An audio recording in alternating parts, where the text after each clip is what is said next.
Hello hi అండి. 2-3 నెలల పాటు నిల్వ ఉండే పెసరపప్పు చెక్కల్ని ఈజీగా ఏ విధంగా తయారు చేసుకోవాలో చూపిస్తానండి. 1 కప్పు బియ్యం పిండికి 1½ కప్పు వాటర్ కొలతండి. నేను 1 కప్పు తీసుకుంటున్నాను బియ్యం పిండిని. సో గిన్నె పెట్టుకుని 1½ కప్పు వాటర్ని పోసుకొని అందులో కొంచెం జీలకర్ర, కొంచెం సాల్ట్, అల్లం పచ్చిమిర్చి పేస్ట్ని వేసుకోవాలి. చిన్న ముక్కలుగా కట్ చేసి పెట్టుకున్న కరివేపాకు, గంటసేపు నానబెట్టుకున్న పావు కప్పు పెసరపప్పు, వీటన్నిటిని వేసుకుని బాగా కలుపుకోవాలి. ఎసరు మరుగుతున్నాక 1 కప్పు బియ్యం పిండిని వేసి బాగా కలుపుకోవాలండి. ఈ విధంగా కలిపేసుకున్న తర్వాత స్టవ్ ఆఫ్ చేసుకుని పిండి అనేది ఆరకుండా పిండిని చల్లారనివ్వకూడదండి.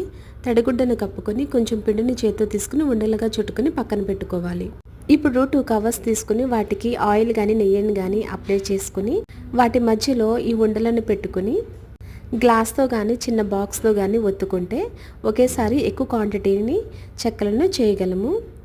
ఈ విధంగా అన్నిటినీ చేసుకోవాలండి. చూడండి, చాలా చక్కగా ఒకేసారి ఎక్కువ క్వాంటిటీని చేయగలుగుతాము. ఇప్పుడు డీప్ ఫ్రై కోసం ఆయిల్ హీట్ చేసుకొని ఆయిల్ హీట్ అయిన తర్వాత మీడియం ఫ్లేమ్లో ఫ్రై చేసుకోవాలండి. మీడియం ఫ్లేమ్లో పెట్టుకుని ఉడికించుకోవాలండి. హై ఫ్లేమ్లో పెట్టుకుంటే తొందరగా కలర్ అనేది చేంజ్ అవుతుంది కానీ లోపల ఉడకదు.